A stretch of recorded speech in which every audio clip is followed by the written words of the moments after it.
father drove night buses for almost 16 years. Most of his shifts were uneventful. Drunk passengers, missed stops, people falling asleep and waking up at the depot. He knew which streets became dangerous after midnight and which passengers would cause trouble before they even boarded.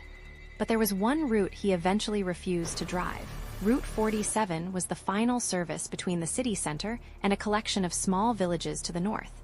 It left shortly after midnight and usually reached the depot before 2. One Thursday in November, my father was covering the route for another driver. The weather was terrible. Heavy rain, strong wind, and almost no visibility beyond the bus headlights. By the time he left the city, only 3 passengers remained. They all got off before Harrow Lane. Harrow Lane had once had a bus stop, but the stop had been closed years earlier. The shelter was still there, half hidden behind weeds, but buses were no longer supposed to stop.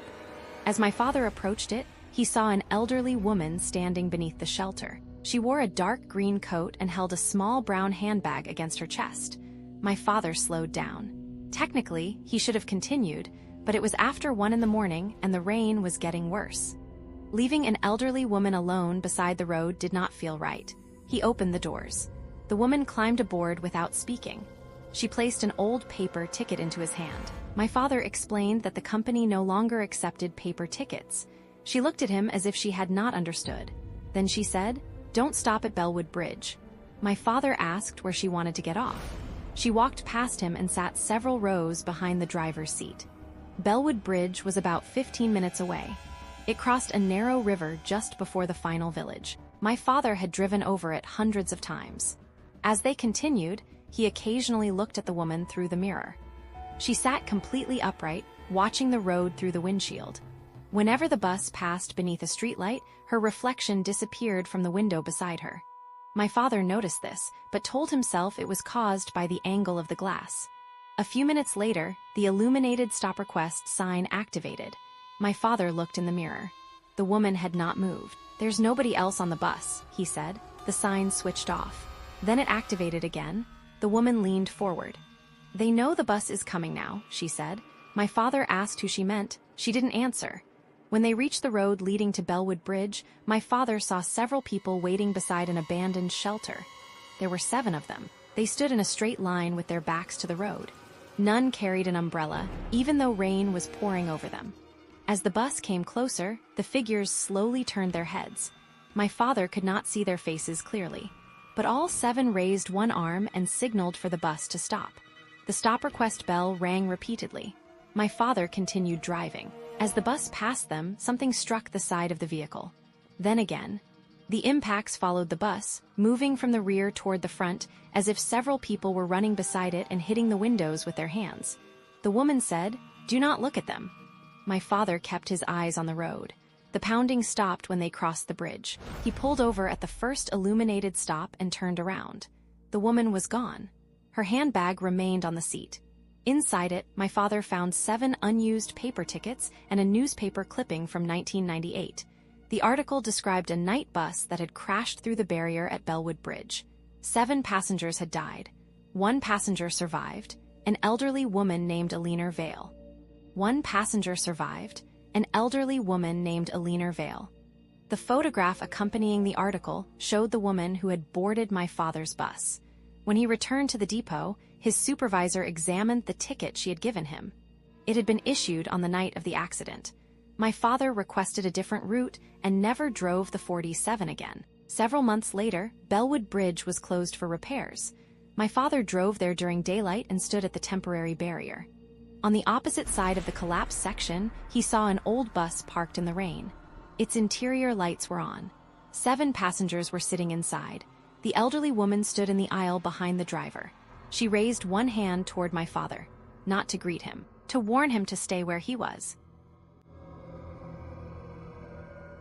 My friend Claire missed the last train home after working late. It was a little after midnight when she entered Ashdown Station. The main concourse was empty, and most of the lights had already been switched off. The departure board showed that the final northbound service had left 3 minutes earlier. Claire called a taxi, but the estimated waiting time was almost an hour. While she waited, an announcement played over the station speakers. Final service to North Terminus now departing from Platform 0. Claire had used Ashdown Station for years. It had 6 platforms. There was no platform 0. She assumed the announcement had been triggered accidentally. Then a metal gate beside the closed ticket office unlocked by itself. Behind it was a narrow staircase leading underground. A small sign above the stairs displayed a single 0. Claire knew she should stay where she was, but another announcement followed. This time, it used her full name. "Passenger Claire Morgan, your train is waiting." She approached the staircase. At the bottom, she found a platform that looked much older than the rest of the station. The walls were covered in yellow tiles. Wooden benches stood beneath round lamps. Old advertisements were mounted behind glass. About 20 people were waiting. Their clothing looked wrong. The men wore long coats and narrow ties. Several women had hairstyles Claire associated with old family photographs. Nobody was looking at a phone. Nobody was speaking. They were all staring toward the dark tunnel. Claire asked a woman beside her where the train was going. The woman continued facing forward. Then she quietly said, "Where it always goes." A warm current of air moved through the station. An old train emerged from the tunnel. Its windows were dimly illuminated, but Claire could see that every seat was occupied. The passengers inside were motionless. The doors opened. The people on the platform began boarding in complete silence. Claire felt herself moving with them. She later said she did not remember deciding to approach the train. She only remembered standing at the open door with one foot lifted above the gap. A conductor stepped in front of her. He wore a dark uniform with brass buttons. He looked at her ticket and shook his head. "This isn't yours," he said. Claire told him she didn't have a ticket. The conductor reached into her coat pocket and removed one. It was made from thick yellow paper, punched twice along one edge. He studied it. "Not tonight," he said. "You're early." Behind him, every passenger inside the carriage turned to look at her. At the far end of the carriage, Claire saw a woman she recognized. It was her grandmother. Not as Claire remembered her before she died, but as a young woman from a photograph taken in the 1970s. Her grandmother stood and began walking toward the open door. The conductor pushed Claire away from the train. "Go upstairs," he said, "and don't let her call you back." Claire ran. As she reached the staircase, she heard her grandmother say her name behind her. She did not turn around. Claire emerged into the main station at 6:18 the following morning. Transit employees found her sitting beside the locked ticket office. She believed she had been underground for less than 10 minutes. Security footage showed something different. At 12:16 a.m., Claire had walked toward a solid tiled wall beside the ticket office and disappeared from view. 6 hours later, she stepped out of the same wall. There was no gate visible on the recording. No staircase had ever existed there. Claire still had the yellow ticket in her pocket. The date printed on it was 19 years in the future. Every year on the anniversary of that night, Claire's travel card is charged for one journey from Platform 0. She no longer uses public transport on that date. Last year, she stayed home and placed the yellow ticket inside a locked drawer. At 12:16 a.m., an announcement played through her disconnected bedroom speaker. "Passenger Claire Morgan, your train is waiting." Leon worked nights in the baggage department of an international airport. His job involved retrieving lost luggage, clearing jammed conveyor belts, and inspecting bags that arrived without proper identification. Carousel 13 had been taken out of service years earlier. It was still connected to the baggage system, but the controls were locked and no arriving flights were assigned to it. One night, after the final passengers had left, Leon heard a conveyor belt starting somewhere inside the empty hall. Carousel 13 was moving. He contacted the control room. They confirmed that no one had activated it. Then a single suitcase emerged through the rubber flaps. It was a battered brown case with metal locks and an old airline tag attached to the handle. The tag identified it as luggage from Flight 702. There was no Flight 702 scheduled that night. Leon took the suitcase to the inspection room. Inside, he found neatly folded clothing, an old camera, and several instant photographs. The clothes looked as if they had been packed decades earlier. The first photographs showed a family at an airport. In each picture, the terminal appeared younger, older signs, different furniture, no electronic screens. The final photograph showed Carousel 13. Leon was standing beside it. The picture had been taken less than 10 minutes earlier from inside the conveyor opening. Leon brought the suitcase to his supervisor. Together, they searched the airport archives. Flight 702 had departed from that airport in October 1986. It carried 84 passengers and 6 crew members. Approximately 40 minutes after takeoff, the aircraft disappeared from radar over the Atlantic. No emergency call was received. No wreckage was ever recovered. The brown suitcase had belonged to one of the missing passengers. Airport security collected it as evidence. The conveyor system was searched, but nobody could explain how the case had entered a secured network of tunnels.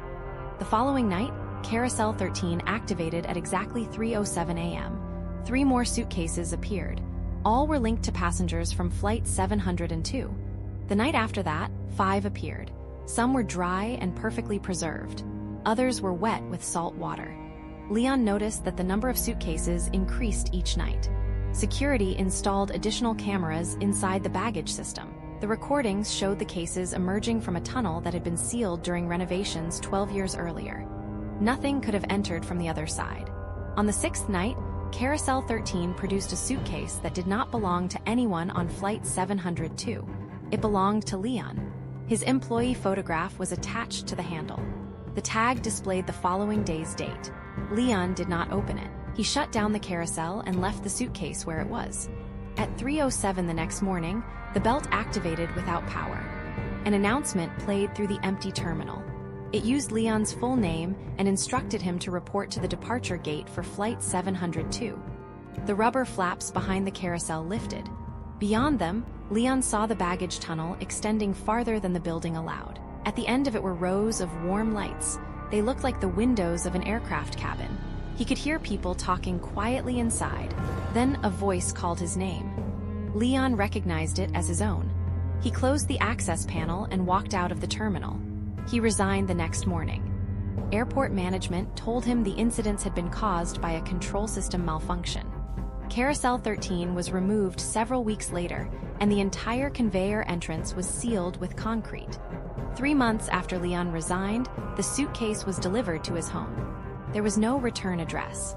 The outside was wet with salt water. Inside, Leon found his airport uniform, employee badge, and the old camera from the first suitcase. The camera contained one new photograph. It showed Leon standing in his living room, opening the case. The photograph had been taken from directly behind him. Leon lived alone. He turned around. His apartment was empty. Then, somewhere inside the suitcase, an airport announcement began to play. Final boarding call for Flight 702.